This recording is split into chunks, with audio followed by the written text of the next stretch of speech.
plataforma, né? Então, acho que esse é o desafio aí. Eu acho que chegou a hora de você perguntar, Pete. Cara, não, você queria me alfinetar, lembra? Porque o Inter Nasdaq. abandonou o Brasil.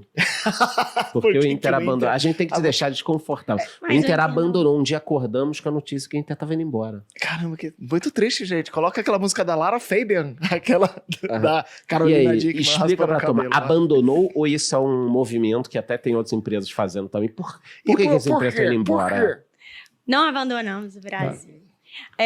Mas, de fato, fizemos um movimento realmente diferente, né? A gente vê várias empresas que já fazem um IPO direto lá fora. A gente fez o IPO aqui na B3 em 2018 e agora, em junho desse ano, a gente concluiu a migração da nossa listagem principal para a Nasdaq, né? A gente fez uma incorporação, agora é uma outra companhia chamada Inter & Co, que é a listada na Nasdaq, e a gente não abandonou o Brasil, a gente continua com os BDRs então, aqui na B3. Seria só um movimento de ações, né? Não tem nada a ver com o futuro do banco, não vai ser vendido para uma empresa americana, ou até pode. Não é... Não é a ideia. A ideia de futuro é muito mais pensando no longo prazo. Isso aqui é pensando em longo prazo. A gente quer estar no mercado com a maior visibilidade do mundo. Quando a gente falou de internacionalização, começamos a falar, né, sobre processo de internacionalização, a gente quer ter essa visibilidade. É um mercado de ações mais maduro, que tem um fluxo financeiro maior. Quando a gente vai falar sobre... A gente mesmo, quando fez o IPO, a gente não conversa só com investidores locais. Grandes investidores institucionais estão, né, ou grandes gestoras estão nos Estados Unidos também. Então, ter a ação listada lá acaba gerando esse contato mais próximo com esse investidor.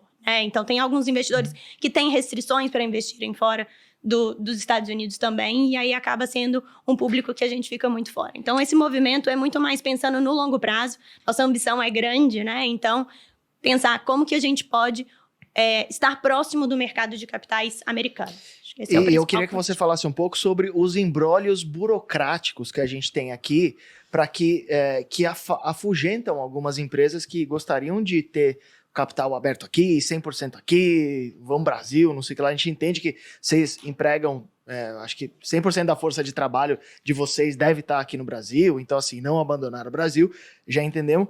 Mas, não só na hora de captar, mas como algumas regrinhas que a gente tem aqui na nossa bolsa impedem do controlador ter um pouco mais de maleabilidade, digamos assim, né? Por isso que muitas empresas ou abrem aqui e vão para lá e depois fazem o BDR, ou listam lá e depois trazem o BDR. Queria que você falasse um pouco sobre esses imbrólios burocráticos. Foi o que eu escrevi aqui, nem sei o que isso significa. Não, eu acho que isso aí tem muito a ver com estruturas societárias, né? Eu acho que a gente, no Brasil, a gente tem um pouco mais de restrição à ação com voto plural. Eu acho que é especificamente disso que você está falando. Isso é muito mais comum para empresas de crescimento, né? Eu acho que, por exemplo, nos Estados Unidos a gente tem um mercado de venture capital, né? Ou de investimento cedo para poder... numa empresa, né? Exatamente, ótima palavra. Ela já estava com a palavra em inglês engatilhada. Em algum inglês. Eu meti um catapulta. Para o crescimento, né? Para acelerar o crescimento da empresa, então investimentos cedo, mas ao mesmo tempo o investidor não necessariamente quer diluir aquele fundador, né? Então, muitas vezes o jeito que ele faz ele fica com maior poder econômico pelo investimento, mas o controle continua na mão daquele fundador, por exemplo. Então, isso aí é o que, no final das contas, uma ação com voto plural, ela permite. A gente permite que a gente mantenha, que um determinado controlador ela mantenha um controle mesmo que tenha menos do que 50% da participação no capital total da companhia. Então, isso aí é algo que, no Brasil, a gente ainda não consegue ter.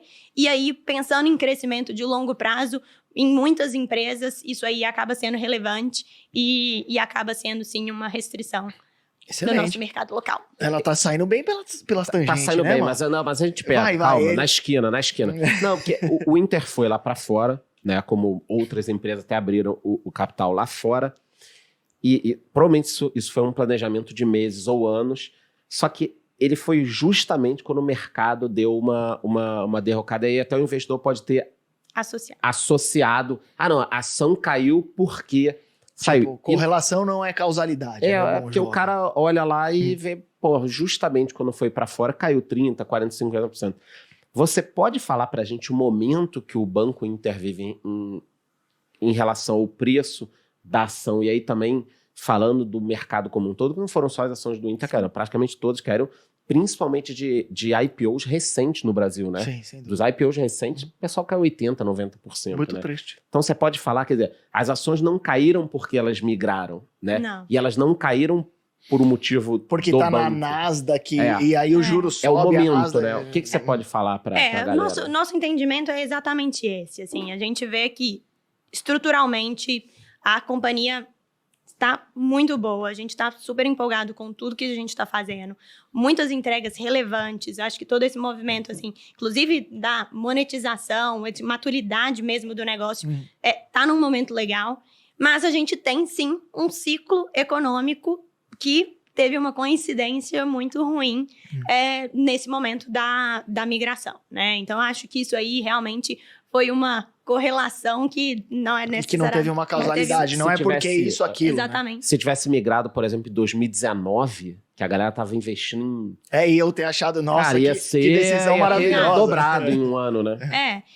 E é natural, né? Então, assim, a gente já viu outros ciclos que a gente tem esses movimentos de queda no preço da ação, e aí agora é realmente seguir em frente e ir construindo esse relacionamento, ganhando essa confiança, mostrando realmente com as nossas entregas de resultados que